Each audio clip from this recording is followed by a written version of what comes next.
Labas, mano sielos žmonės, mano mylimukai, mano brangieji. Labai noriu padėkoti jums, kad esate kartu, padėkoti, kad renkatės sąmoningumą, kad renkatės meilę savo, kad renkatės šviesą, gėrį, meilę. Taipogi už jūsų pasitikėjimą, už jūsų meilę, už jūsų palaikymą, už jūsų visas dovanas.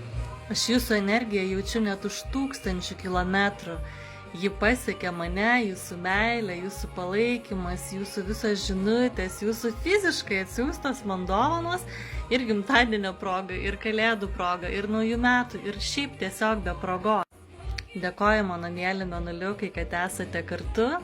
Jūs esate labai svarbi mano gyvenimo dalis. Ir aš apie jūs galvoju, aš jūsų nepamirštu ir visą laiką stengiuosi padėti kuo daugiau ir kuo giliau.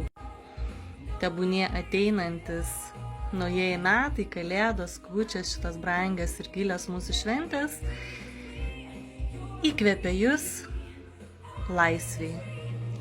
Laisviai rinktis, laisviai mylėti, laisviai savo, laisviai tiesiog leisti savo tikėti, leisti savo patikėti, leisti savo pabandyti. Leisti savo pabandyti, leisti savo klysti, leisti mylėti, leisti būti visiems jausmam ir priimti save tokią, kokia jūs esate. Arba koks tu esi, nes turiu ir nemažai mėnuliukų mūsų bendruomenėje. Gyvenimas yra nuostabus, gyvenimas yra puikus, visa kita tik tai proto žaidimai ir tik tai proto ribos ir ribojimai, kuriuos susikūrėme mes beje patys. Tai protas galbūt labiau reikalingas mūsų kasdieniam gyvenime, bet svarbiausia, klausykime savo sielos, savo širdies ir savo vedimo, nes tikrai visi atsakymai yra mumise.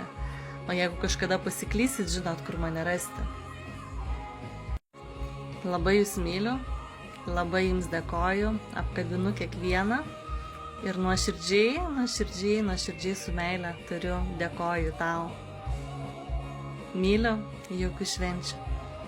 Mėnulio magija yra naujai tavo pradžiai, bet ir visi nauji metai ir dabartinės ateinančios šventės tebūnie tavo iš tiesų pagaliau tikrai kupinai tiesos tavo naujai pradžiai.